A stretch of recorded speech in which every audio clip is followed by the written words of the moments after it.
Banjir bandang yang membawa lumpur tebal di penghujung 2025 memporak-porandakan wilayah Kabupaten Aceh Tamiang.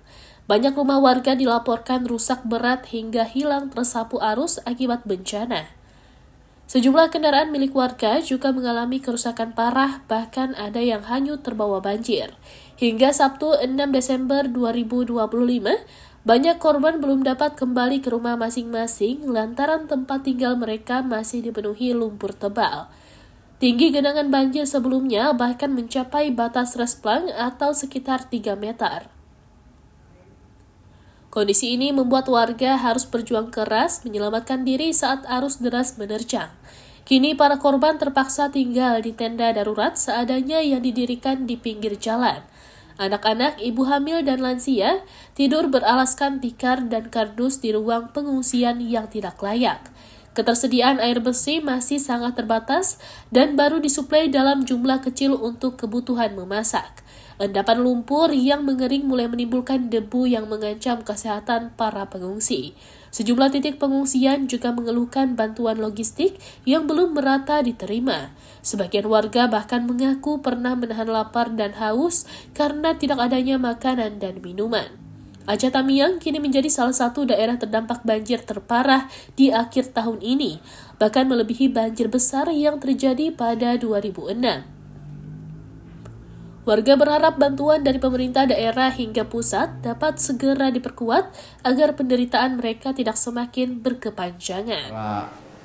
Per hari ini Pak Presiden, rumah masyarakat yang rusak itu sampai 37.546. Baik yang rusak berat ini termasuk yang hilang kena sapu banjir, kemudian rusak sedang dan rusak ringan. Itu kami untuk menentukan rusak sedang dan ringan ada kriterianya. Kemudian jembatan, jalan, tempat ibadah, sekolah, pondok pesantren, rumah sakit, puskesmas, termasuk juga kerugian lahan pertanian, ternak, sawah, kebun, tambak, dan perkantoran. Tentu saja data ini belum akurat Bapak Presiden, masih terus kami lengkapi. Kami berkoordinasi dengan Kementerian PU. Tadi dari Bapak Menteri PU khusus untuk Aceh saja, pemulihan sampai dengan saat ini kondisi seperti semula membutuhkan anggaran 25,41 triliun. Selanjutnya kami masuk Sumatera Utara Bapak Presiden. Sumatera Utara yang masih terisolir tinggal 2 kabupaten dari 18 kota yang terdampak, 7 desa terisolir. Ini Humbang Hasundutan 1 kecamatan dan Tapanuli Utara ada 7 kecamatan. Kemudian Tapanuli Utara yang dua kabupaten kota yang masih tadi katakan terisolir, ini ada 2 kecamatan yang Tapanuli Utara, Humbang Hasundutan ada 6 kecamatan. Ini semuanya juga sudah didistribusikan logistik lewat udara. Untuk jalan yang masih belum tembus Tapanuli Utara, ini adalah 1 jalur Bapak Presiden dari Tapanuli Utara ke Tapanuli Tengah lewat Sibolga. Itu masih ada daerah Adian Koting, ini sedang dikerjakan terus Pak Presiden, baik oleh Kemenpu maupun Satgas TNI. Per hari ini mungkin Satgas sudah bisa masuk 40 km lebih, karena begitu saya tinggal ke Aceh kemarin sudah 38 km. Mudah-mudahan dalam waktu yang tidak terlalu lama, 1 minggu dari sekarang ini sudah bisa tembus. Sehingga kalau ini bisa tembus, Tapanuli Tengah yang Bapak Presiden datang dengan Sibolga, ini sudah pulih hampir 100% Bapak Presiden. Meskipun Tapanuli Tengah dengan Sibolga ini sekarang logistik, air, listrik tidak masalah karena bisa disuplai lewat laut. Kemudian untuk jalan Tapanuli Selatan ke Mandailing Natal, ini belum bisa dilewati roda 4, tetapi roda 2 sudah bisa melewati. Kalau Mandailing Natal dari Sumatera Barat bisa tembus nggak? Secara umum bisa Bapak? Dari selatan? Bisa dari selatan. Sudah bisa tembus Bapak. Kita hadapi dengan positif, dengan semangat, dengan penuh kepercayaan diri. Ya, saudara-saudara, itu yang saya sampaikan, penghargaan dan terima kasih. Ya, dan saya akan terus monitor. Mungkin tiap beberapa hari saya akan datang terus ke semua daerah. Ya kan? Saya bukannya Saya hanya mau beri moral, saya hanya mau tahu, dengar langsung apa yang dibutuhkan sehingga bisa ada keputusan cepat. Ya. Jadi mungkin ratas-ratas kita nanti di daerah-daerah susah. Tapi begini, kita harus melihat perspektif yang lebih besar. Jadi kita harus tahu bahwa kalau ada cobaan, kita harus lihat juga masalah bangsa yang lebih besar. Ya.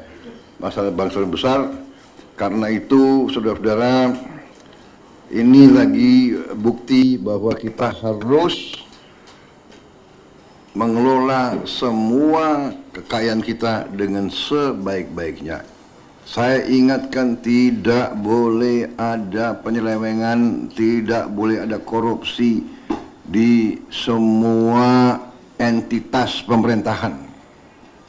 Karena ini buktinya, kita butuh setiap kemampuan kita butuh setiap uang kita untuk menghadapi dan mengatasi kesulitan rakyat. Ya, jadi ini salah satu, saya ingatkan kembali semua menteri, semua pejabat, semua pimpinan,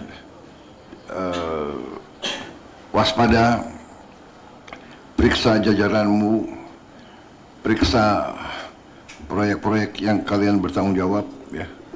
Saya tidak mau ada pihak-pihak yang menggunakan bencana ini untuk memperkaya diri. Saya akan tidak, sangat keras. Jangan ada mencari keuntungan di tengah penderitaan rakyat. Jadi kepolisian, semua pihak periksa Pemda, ya kan? Catat kalau ada yang nakal-nakal, lipat gandakan harga dan sebagainya. Saya kira demikian.